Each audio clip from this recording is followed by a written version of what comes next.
Hey, what's going on, everyone? Thank you for tuning in and checking out my latest video. So today's video is going to be talking about the mega fight between Daniel Jacobs versus Canelo Alvarez taking place on May the 4th.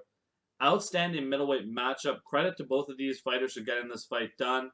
Cannot wait to see these two styles play out. And in the video, guys, I'm going to get into both of these guys' styles, talk about ultimately who I think will win this fight, and my prediction for this matchup in terms of what method the fighter who will win this fight will win in which manner. So I hope you guys enjoy this video, and let's get right into it. So let's first start off with Daniel Jacobs and what he brings to the table in this fight. So Daniel Jacobs is a fighter, I would say he's got a bit of an awkward style. For example, if you ever watch Daniel Jacobs fight, he throws these kind of almost like slapping shots at times, but they're powerful shots and they catch their opponents off guard. Like, for example, the way he throws his overhand right is very interesting. And when I look at Jacobs, he does a very good job of mixing up shots. So you'll see Daniel Jacobs work off his jab at times, throw that right hand. He'll throw a left hook to the body. He'll throw an uppercut. And I think Jacobs is at his best when he uses flurries of shots and really mixes up his shots from head to body, in my opinion. Jacobs also has power in both hands. He's physically a very strong fighter, probably the biggest fighter, I would say, the 160-pound weight class. Um, Also, Jacobs, when I look at him, he's got good lateral movement. He has ability to switch from southpaw to orthodox and vice versa. So he's very versatile as a fighter, I would say, Daniel Jacobs, in my opinion. And Jacobs also, when you look at him defensively, he does a very good job at times of rolling with shots. So the punches are not getting the full effect on Daniel Jacobs. And that's something that I think a lot of people underestimate in the game of Daniel Jacobs. I also really like his trainer, Andre Rozier. I think he gives very good instructions in his corner, and I think he's a very good coach, and he's a real teacher in the sport of boxing, in my opinion.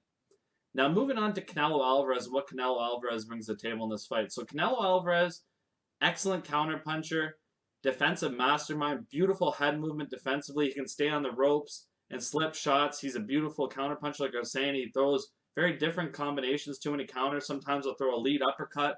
Sometimes he'll unleash a combination, throw a right hand to counter you as well, and that's knocked out quite a few fighters in the past. Canelo does have one punch knockout power when you look at him. And when you look at Canelo, he's getting better every fight, in my opinion. He's improving on his conditioning. That was a huge aspect, of course, earlier in the career of Canelo Alvarez. And I think that's because of all these different fighters he fought. He fought guys like Erislandy Lara, Miguel Cotto, Floyd Mayweather, Gennady Golovkin now twice. So all these guys have really made Canelo into a very versatile, and he's learned from all those fights because these are tough fighters that he's defeated. And Canelo, of course, is also a vicious body puncher, very, very high ring IQ, and he's extremely confident coming into this fight, having reeled out some really big victories recently in the career of Canelo Alvarez. So now when I get into this fight, guys, and I look at some keys for this matchup, so let's first start with Daniel Jacobs, in my opinion, some keys for him in this fight.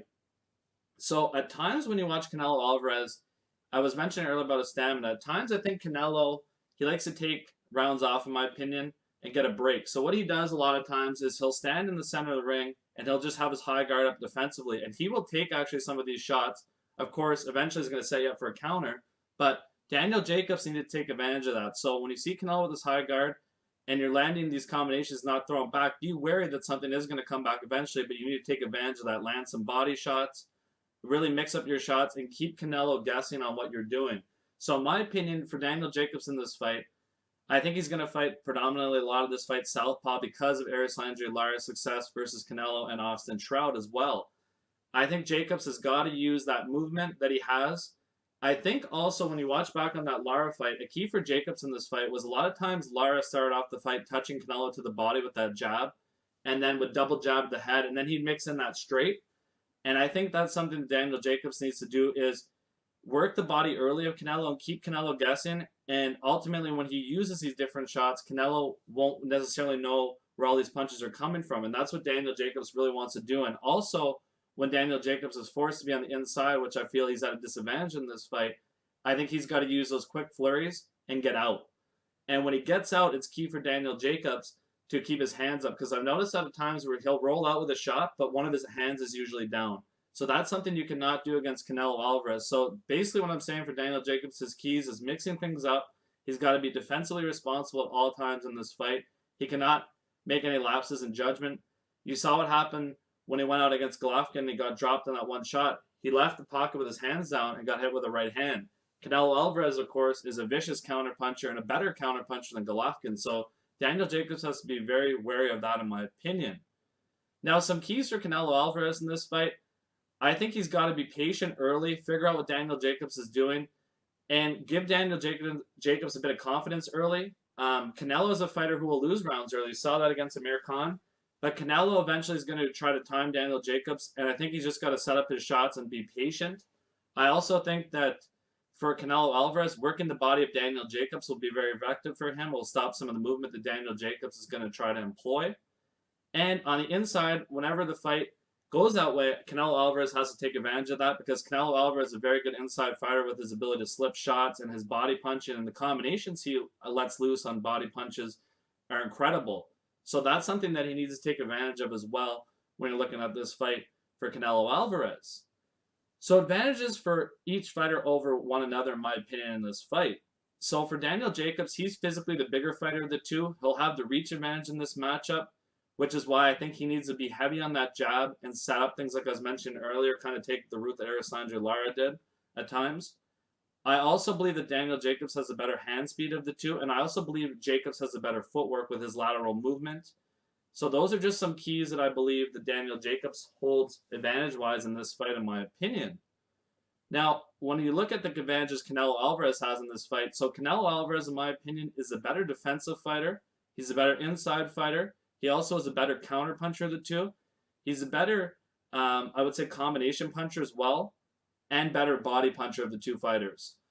So those are just some advantages that Canelo has. Also, I believe that Canelo Alvarez has faced a better competition of the two fighters, and he's been on the big stage as well. So that's going to play a factor into this fight, in my opinion. Now, my prediction for this matchup, guys, is going to be an interesting one because I actually see a lot of things that Daniel Jacobs can do to trouble Canelo, especially landing flurries, his movement.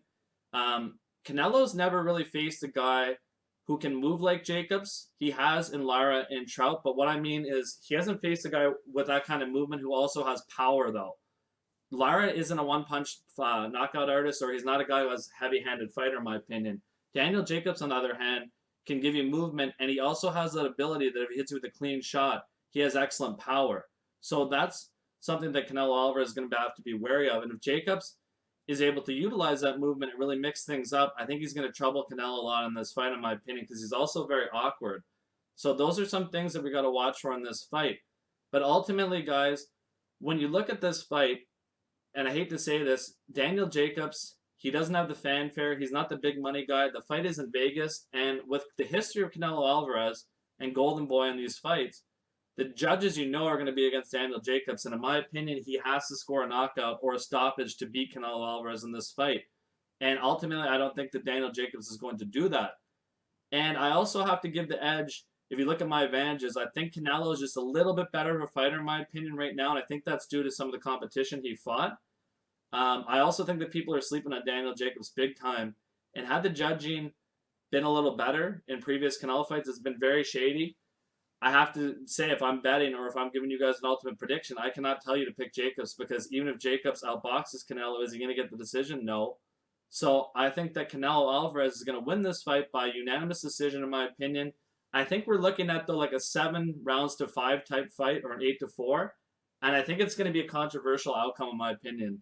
I just think because some people are going to like the work that Daniel Jacobs is going to do. I could see him landing more punches, but people will say Canelo's punches are the more effective, harder shots type kind of ordeal. So that's something to look out for in this fight, guys. And I hope you guys enjoyed this video.